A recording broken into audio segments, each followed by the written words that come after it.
Assalamualaikum warahmatullahi wabarakatuh. Perkenalkan, nama saya Mira Permata Fitri dari kelas 10I. Saya akan menjelaskan tentang biografi Muhammad Hatta.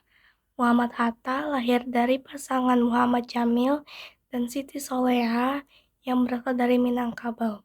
Ayahnya merupakan seorang keturunan ulama Naqsyabandiyah di Batu Hampar, dekat Payakumbuh, Sumatera Barat, dan ibunya berasal dari pedagang di Bukit Tinggi. Ia lahir dengan nama Muhammad Attar pada 12 Agustus 1902. Namanya Attar berasal dari bahasa Arab yang berarti harum. Attar lahir sebagai anak kedua setelah Rafiah yang lahir pada tahun 1900. Sejak kecil ia telah dididik dan dibesarkan dalam lingkungan keluarga yang taat melaksanakan ajaran agama Islam. Kakeknya dari pihak ayah, Abdurrahman Batu Hampar, dikenal sebagai ulama pendiri surau Batu Hampar. Sedikit dari surau yang bertahan pasca Perang Padri. Sementara itu, ibunya berasal dari keturunan pedagang. Ayahnya meninggal saat ia masih berumur 7 bulan. Setelah kematian ayahnya, ibunya menikah dengan Agus Hajining, seorang pedagang dari Palembang. Hajining sering berhubungan dengan Ilyas Bagindo Marah. Kakeknya dari pihak ibu perkawinan Siti Soleha dengan Hajining melahirkan 4 orang anak yang semuanya adalah perempuan. Hatta adalah seorang negarawan, konseptor, dan ekonom yang berperan banyak dalam perjuangan kemerdekaan Indonesia.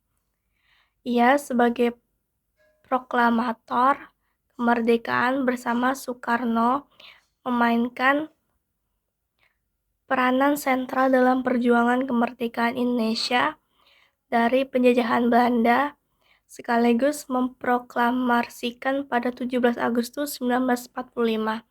Sehari setelah Hatta menjabat Wakil Presiden Republik Indonesia pertama dalam sejarah, ia dikenal akan komitmennya terhadap sistem demokrasi dengan mengeluarkan Maklum 9 yang menjadi tonggak awal demokrasi Indonesia.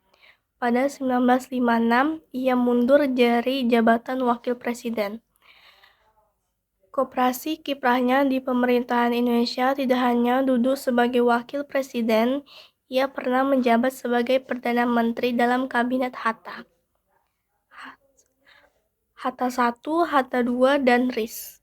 Di bidang ekonomi, pemikiran, dan sumbangsinya terhadap perkembangan koperasi membuat ia dijuluki sebagai Bapak Rasi. Hatta meninggal pada tahun 1980, jenazahnya dimakamkan di TPU Tanah Kusir, Jakarta.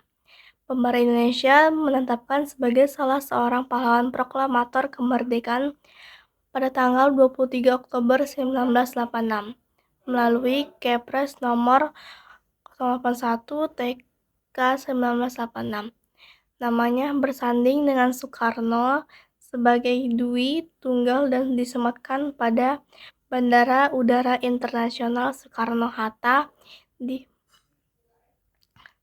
Belanda. Namanya diabadikan sebagai nama jalan kawasan perumahan Zuiderpolder Haarlem. Muhammad Hatta pertama kali mengenyam pendidikan formal di sekolah swasta. Setelah 6 bulan ia pindah ke sekolah rakyat dengan sekelas Rafiah, kakaknya. Namun pelajaran berhenti pada semester kelas 3, lalu ia pindah ke Els di Padang, kini menjadi SMA Negeri 1 Padang. Sampai tahun 1913 melanjutkan ke Mulo sampai tahun 1917. Di luar pendidikan formal, ia pernah belajar agama kepada Muhammad Jamil Jambe, Abdullah Ahmad, dan beberapa ulama lainnya.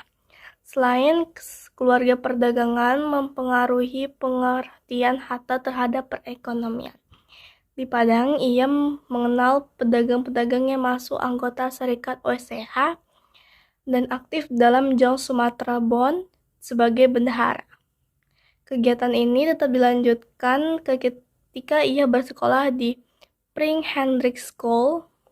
Muhammad Atta tetap menjadi bendahara di Jakarta. Kakeknya bermaksud akan ke Mekah pada kesempatan tersebut. Ia dapat membawa Muhammad Hatta melanjutkan belajar di bidang agama, yakni ke Mesir Al-Azhar. Ini dilakukan untuk meningkatkan kualitas surau di Batu Hampar yang memang sudah menurun sejak meninggalnya Abdurrahman. Namun hal ini diprotes dan mengusulkan pamannya Idris untuk menggantikannya. Menurut catatan Imran, Pak G-nya kecewa dan Sheikh Arsyad pada akhirnya menyerahkan kepada Tuhan. Sekian dari presentasi saya. Wassalamualaikum warahmatullahi wabarakatuh.